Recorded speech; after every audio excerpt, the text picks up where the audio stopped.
Sagittarius, welcome and this is your reading. Be open-minded po, hindi po halos lahat makaresonate, kaya piliin nyo na lamang. And thank you nga po pala sa mga nag-subscribe, lalo na po sa mga bumabalik. Maraming pong salamat. Give me the message for Sagittarius.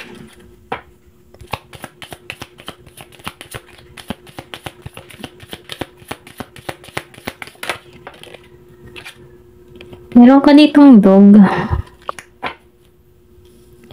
So, nakikita ko rito, ikaw yung tipo ng tao na mapagkakatiwalaan. Kumbaga, madali kang makakuha ng kaibigan. Kung madali kang lapitan, okay? Kumbaga, nafe-feel ko dito na meron kang masayang energy na kung saan nahihikayat mo yung tao sa'yo, okay? Ito na yung nakikita ko sa'yo. Kasi nakikita ko rin dito, ikaw yung tipo ng tao na faithful. Madali kang sandalan, okay? Once na nagkaroon ka ng kaibigan, talaga andun yung andun yung sincerity mo. Ito lang yung nakikita ko. So, nakikita ko rin dito, na meron ditong kaligayahan na naghihintay sa'yo, okay? Meron ditong year of the dog.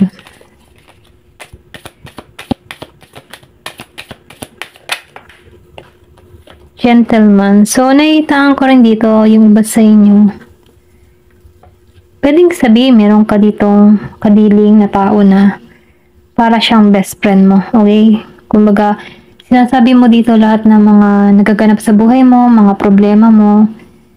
Kumbaga magaan lang yung kalooban mo sa tao na to. Ito lang yung nakikita ko. Or pwede rin sabihin ito yung ma-attract mo kung single ka. Siya yung tipo ng tao na andyan sa hirap at ginhawa. Ganon. Crossroads. So, ikaw, nakikita ko dito na open ka sa pagbabago. Kumbaga, marami kang natuklasan yung iba sa inyo. Maraming naibulgar sa'yo. Marami kang nalaman. Pwede rin sabihin na marami kang experience na kung saan merong pandarayang ginawa sa'yo. Pero marami ka ding natuklasan dito or pinakita to sa'yo. Then, nakikita ko rin dito na ikaw, sinusunod mo na dito yung pangarap mo. Sinusunod mo na dito yung gusto mong maganap sa buhay mo. Kumbaga, nagiging klaro kung ano talaga yung nais mo. May mga desisyon kang ginagawa or mga hakbang. At dahil dito, nakikita ko dito magtatagumpay ka sa path na tatahakin mo. Kumbaga, maybe, dahil meron mga na-reveal sa'yo, nagiging ka ng matalino. Yung mga experience na naranasan mo, ito yung nagtulak sa'yo kung bakit nagiging ka ng matalino sa mga desisyon at hakbang na ginagawa mo. Ayan. Give me more information. Ano pa yung mensahe?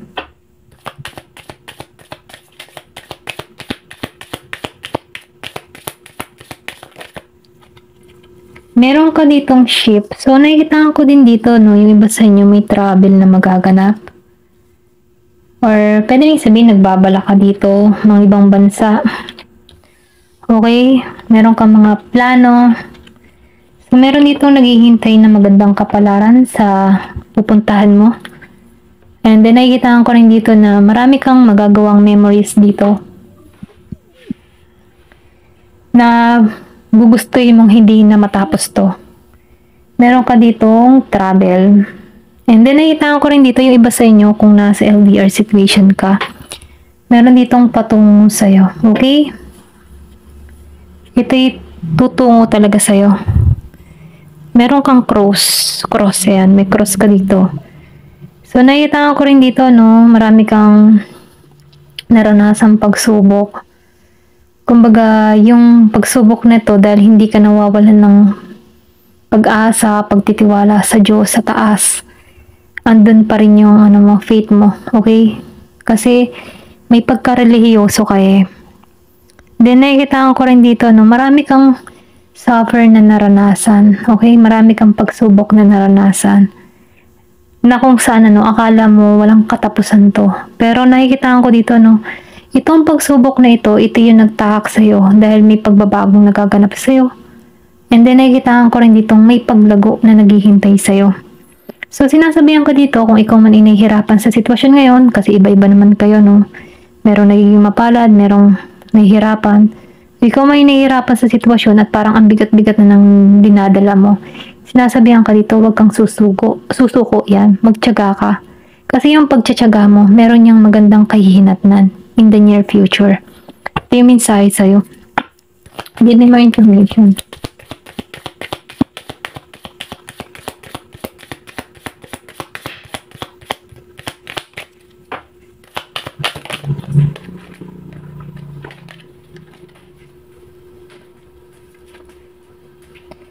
Meron ka ditong flowers. Meron ditong maganda, masaya naghihintay sa'yo. Okay? Kumbaga, ini-encourage ka dito na huwag kang susuko sa cross. Kasi merong maganda, may masaya. Kumbaga, itong kapalaran na naghihintay sa'yo ay makakabuti para sa'yo. Okay? Kumbaga, nakikitaan ko dito na lahat ng hiling mo matutupad, masasakatuparan. Kaya huwag kang susuko. Ngayon. Ito yung mensahe. Meron ditong heart. Nakikitaan ko dito, no? Heart is symbol of fulfillment and joy. So, yung puso kasi, ito yung simbolo ng meron kang masasakatuparan na or meron kang magagampanan na wish mo na matutupad, okay? Mafulfill mo or may ma-achieve ka dito na magdadala sa'yo ng kaligayahan dito sa happiness, flower. Kumbaga, yung iba sa inyo kung naghahanap ka ng new love, meron din parating sa'yo. Kasi meron ditong gentleman. Then, nakikitaan ko rin dito na yung pagmamahal nagsisimula sa sarili. Okay? Once na minamahal mo yung sarili, ay mas lalo kang nagiging attractive na tao. Okay? Kumbaga, once na minamahal mo yung sarili mo, talagang inaalagaan mo yung sarili mo, diyan na nagsisimula yung pagmamahal na kung saan ma-attract mo to. Ito lang yung mensahe sa'yo. Give me more information.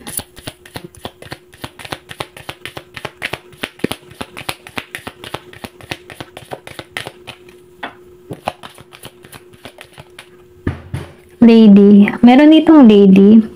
So, dito ka patungo, yung sinabi ko kanina. Once na minamahal mo yung sarili mo, magiging kang charming. Ay, kung lalaki ka naman, once na minamahal mo yung sarili mo, may ma-attract ka dito, okay? Kung single ka. So, sinasabihan ka dito, na meron ditong masasakatuparan ka, okay? Meron kang destiny na marireceive dito, okay? Or pwede rin sabihin, kasi lady and gentleman, kung makikita mo dito, kapalaran mo to, okay? Na mamit itong tao na to. Mahalin ka dito, kung ikaw to o ito, okay? Meron kang mamimit dito na katulad mo. Katulad ng interest mo. Ito yung mensahe dito. Kumbaga, maghahanap ka dito ng totoo, tamang lalaki para sa'yo, at mamimit mo yung para sa'yo, okay? Ito lang yung mensahe. Meron ditong 28 years old, 29, 3, 24, 22, 9, 36, and 18. Pwede yung birthday mo or edad mo, okay? Piliin nyo na lamang dyan. Give me the message.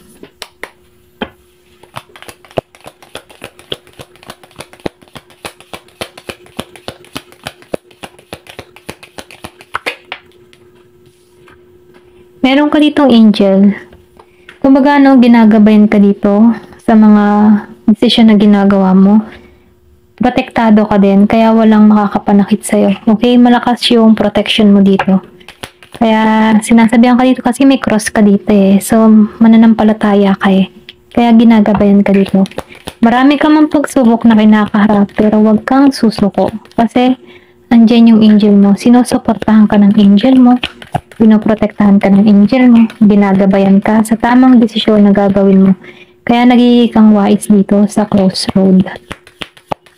Kumbaga, sundin mo yung instinct mo, sundin mo yung intuition mo, kasi madalas ito ay tama. Kaya sundin mo kung ano yung makakabuti para sa'yo.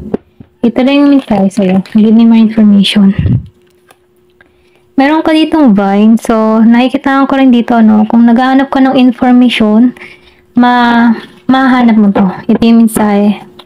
Kung meron ka mga tinutuklas dito, meron ka mga tanong sa sarili mo, mahanap mo yung information na gusto mong matuklasan dito. Meron kang coin, so merong perang parating sa'yo. Ito yung mensahe. Pwede rin sabihin kasaganahan, itong parating sa buhay mo. Okay, merong parating. So, meron din dito yung iba na problema. Kauntian lang naman. Kung nahihirapan ka man sa financial, yung iba, mag-alala, may parating na pera. So, meron kang wish granted dito sa wishbone. Ano mo yung hiling mo, matutupad mo to. Meron ka din dito na unicorn. So, yung sinabi ko kanina, sundin mo yung intuition mo. Confirmation. Sundin mo yung intuition mo kasi merong pagbabago magaganap sa'yo. Meron dito, nagsisimula muli. Pwede rin sabihin na nag-i-start ka muling mangarap dito. Kasi meron ditong umalis sa buhay mo. Okay? Itong taong umalis sa buhay mo ay talagang inalis to para sa'yo. Para magsimula ka. Para ma-receive mo tong mga bagay na to. Okay? Pwede rin sabihin na andun ka sa relasyon na hindi maganda. Meron ditong Year of the Dragon. Napunta ka sa mahirap na sitwasyon. Inalis ka dito. Inalis tong tao na to sa buhay mo. Ito na yung mensahe. Merong Year of the Dog, Year of the Dragon. Give me the message. So, bowl. Meron ditong plenty of materials na parating sa'yo. Kumbaga, swerte, biyaya. Kung naghahangad ka dito ng mga material na mahalaga, no? Parating to sa'yo. Plenty pa, madami. Ayan, ito na yung mensahe sa'yo. Thank you for watching and love and peace.